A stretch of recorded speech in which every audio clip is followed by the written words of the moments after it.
आपका कोई पड़ोसी या फिर दोस्त जो 20 से 25 हजार की जॉब करता हो, क्या आप इमेजिन कर सकते हो कि उसके पास कभी भी 10 या 20 करोड़ रुपए होंगे? आपकी छोड़ो, मैं भी इमेजिन नहीं कर सकता था। चलो इसे पॉसिबल बनाते हैं।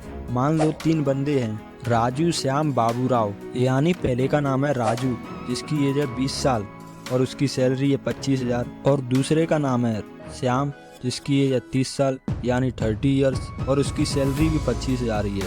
और तीसरे का नाम बाबूराव है और उसकी एज है 40 साल और इसकी सैलरी भी 25 हजार ही मान लेते हैं। यानी तीनों की सैलरी एक जैसी ही है, यानी 25 हजार ही है, सिर्फ एज का ही फर्क है। राजू सोचता है यार मैं इतने पैसे कमाता हूँ फिर भी खर्च हो जाते हैं और कल को मुझे रिटायरमेंट के बाद हेल्थ इश्यूज हो सकते हैं और मेरे बच्चों के एजुकेशन के लिए भी पैसे चाहिए, लेकिन उस टाइम मेरे पास कुछ नहीं होगा। और वो डिसाइड करता है कि वो हर महीने 2000 जमा करेगा और वो 40 साल तक 2-2 हजार करके हर महीने सेव करेगा और बाकी सैलरी से अपनी जिंदगी बिताए। राजू हर महीने 2000 जमा करता है। एक साल में वह 24,000 जमा करता है और 40 साल में उसकी वैल्यू होती है। वहीं श्याम भी सोचता है कि वो भी पैसे को अब जमा करेगा यानी सेव करेगा, लेकिन वो हर महीने अब 4000 जमा करने का सोचता है और वो 30 साल तक जमा करेगा। यानी एक साल में भी 48,000 सेव करेगा और 30 साल में वह 14,40,000 सेव करेगा।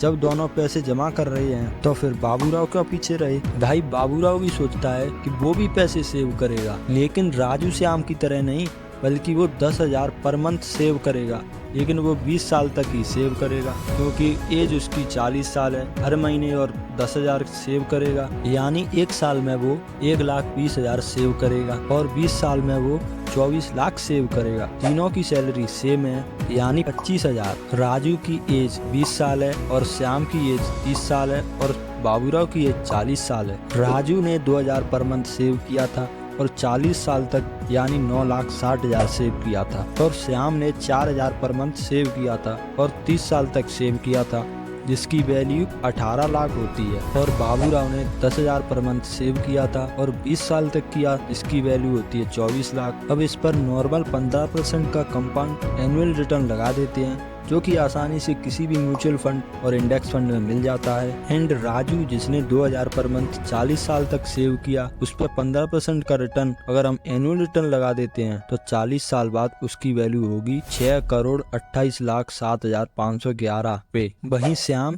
जिसने 4000 पर मंथ सेव किया था 30 साल तक और उस पर भी 15% का अगर हम एनुअल रिटर्न लगाएं तो 30 साल बाद उसकी वैल्यू होती है 2,80,39,200। और वहीं बाबूराव जिसने 10,000 पर मंथ सेव किया था 20 साल तक और उस पर अगर हम 15% का रिटर्न लगाएं तो उसकी वैल्यू होती है 1.5 करोड़। अभी हमने देखा कि कैसे एक को 15% के हिसाब से 6 करोड़ से ज्यादा रुपए मिले, लेकिन वहीं अगर 18 या 17 होता तो उसकी वैल्यू कम से कम 17 करोड़ होती। इससे हमने 3 चीजें सीखी। पहला कि जितनी जल्दी आप फाइनेंशियल नॉलेज को एक्वायर करोगे उतनी ही जल्दी आपके अमीर बनने के चांसेस बढ़ जाते हैं। दूसरा, आप सैलरी से भी बड़ी आसानी से अमीर बन सकते हैं। और तीसरा, थोड़े थोड़े पैसे इन्वेस्ट करके भी आप अच्छे खासे पैसे सेव कर सकते हो और वेल्दी लाइफ जी सकते हो। अब सोच रहे होंगे कि अगर ये इतना ही आसान है तो हर कोई अमीर क्यों नहीं बन जाता? दरअसल बात ये है कि हमारा एजुकेशन सिस्टम ही कुछ ऐसा है।